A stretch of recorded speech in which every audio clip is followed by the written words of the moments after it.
At the dawn of the 20th century, Japan, after the rapid modernization of the Meiji era, emerged as a military power determined to project its influence beyond its borders. Inspired by Western colonial models, it embraced an expansionist policy aimed at securing access to raw materials, markets, and strategic territories. This imperial project was consolidated in 1910 with the annexation of Korea, subjected to a harsh colonial regime. Under the occupation, the Korean language and culture were systematically repressed. Speaking Korean in schools or public institutions was forbidden, and millions were forced to adopt Japanese names. The population also endured massive land expropriations, forced labor in mines and factories, and an economic exploitation that unraveled social life for generations. The local population was reduced to virtual slavery and treated like dogs, regarded by the Japanese as an inferior race. Poverty spread across the country as people watched an occupier strip their land of resources for export. White rice, meat, and any other food of real quality were reserved exclusively for the Japanese, while Koreans were forced to survive on makeshift dishes and low-grade ingredients with almost no nutritional value. With the outbreak of the Second Sino-Japanese War in 1937, Japan's expansionist machinery intensified in China. After the fall of Shanghai, imperial forces advanced on Nanjing, then the nation's capital. What followed was one of the most atrocious episodes of the 20th century, the Nanjing Massacre. For 6 weeks, Japanese troops systematically executed between 200,000 and 300,000 people, including civilians and prisoners of war. Terror spread through mass rapes, women and girls, some as young as 8, assaulted in groups before their families, alongside mutilations, looting, and indiscriminate violence that devastated the city.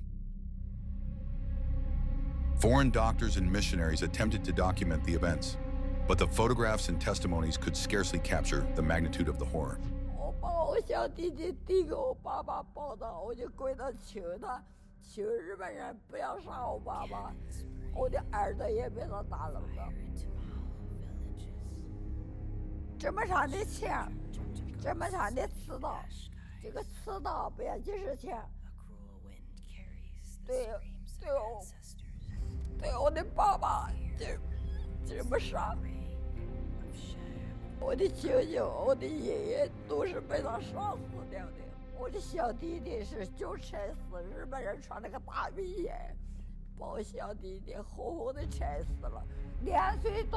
The Korean Peninsula, incorporated into the Japanese Empire, endured yet another form of systematic violence: the forced recruitment of tens of thousands of women, euphemistically referred to as comfort women. Drawn from Korea, China, the Philippines, and other occupied regions, they were transported to military brothels and subjected to sexual slavery, organized by the army itself. Confined in makeshift facilities near the front lines, these women endured daily abuse under inhuman conditions: physical violence, sexually transmitted diseases, forced abortions, and lives reduced to sexual servitude for soldiers. Many perished from repeated rapes, untreated infections, or the brutality of their confinement. What the Japanese government's official discourse labeled comfort services was, in reality, a system of sexual slavery that, by some estimates, affected between 50,000 and 200,000 women. A crime silenced for decades, which still lingers today as an open wound in the memory of the nations that were invaded. 나이가 몇 살 먹나? 지금 나이로는 14살밖에 안 되는데 좀 애롭지 않나 그런 생각을 이상하게 고개를 얕던 걸 샀더라고. 그때 안을 들어가라 했어. 안을 들어가 보니까 그래 방옥에 턱 올라서서 이래 보면은 그쪽 방에 있는 거 다 보여요. 누워가지고 하는 것까지 다 보여요. 억지로 끌려가서 기사대기 몇 차례 맞고 그 말로 듣고 나이 아직 그 나이가 애리니까 피가 막 나잖아요. 담요에 피가 모두 묻고 이런 거.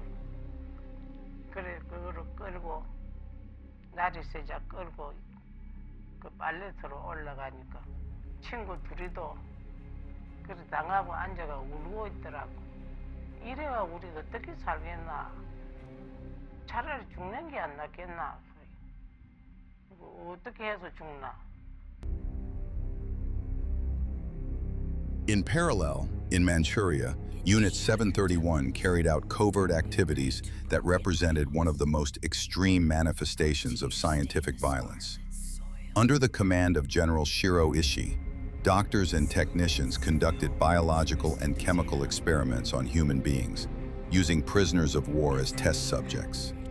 Vivisections without anesthesia, deliberate exposure to pathogens such as bubonic plague, and trials with bacteriological weapons were part of a secret program that erased every ethical boundary and turned science into an instrument of torture. All these events, born of Imperial Japan's expansionist policy, left indelible scars on Asia's historical memory. They revealed not only the cruelty of war, but also the devastating consequences of an imperialism that sacrificed countless lives in the name of ambition and power. What is most painful is that there were never true trials of reparation, nor formal apologies to the nations that were mutilated. Instead of confronting that dreadful legacy and offering moral restitution, much of those atrocities were buried deep within the national conscience, transformed into a calculated silence that Japan has never wished to break. It was a silence designed to let time erode memory, though the victims and their descendants still remember what Japan has never dared to acknowledge. After the occupation, many of those responsible escaped justice and resumed their careers in academia, politics, or medicine, as if nothing had happened. This fact remains, even today, a source of deep resentment among the nations that endured its domination. 원하는 거는 일본이 자기네들이 끌고 가서 희생을 시킬 수 잘 못했다. 이러한 학답을 받고 싶죠. 이것들이가 이거는 완전히 잘 못해서 애들 교과서도 곤치고 할머니들한테 진짜 잘 못했다고 이러한 각서라도 쓰면은 우리는 용서해 줄 수 있어. 근데 돈이 문제가 아니라 지금은 이걸 없애려고 자꾸 작정을 하고 있고 우리는 자꾸 없애지 않으려고 자꾸 하고 있는 거다. 이 역사예요, 역사. Japanese society thus became trapped in a paradox that still haunts it. A collective trauma impossible to recognize publicly, and therefore impossible to process. Swallowed into the deepest core of the nation, it continues to fester as an internal ulcer, sustaining both guilt and a lingering illusion of superiority. Even today, the Japanese government has refused to apologize and acknowledge its war crimes. Sometime later, in the context of the Second World War, when Japan allied itself with the fascist powers of Italy and Nazi Germany, the United States entered the conflict with the aim of halting the colonial expansion of Imperial Japan. It was then that the tide began to turn. For the first time, the Japanese would face a nation as powerful and ruthless as themselves, one capable of meeting them on equal terms. 3 years after Japan's surprise attack on the U.S. bases at Pearl Harbor, the American Army dropped atomic bombs on the civilian populations of Hiroshima and Nagasaki, causing devastation on a scale the world had never before witnessed. Terrible, and all within a matter of seconds.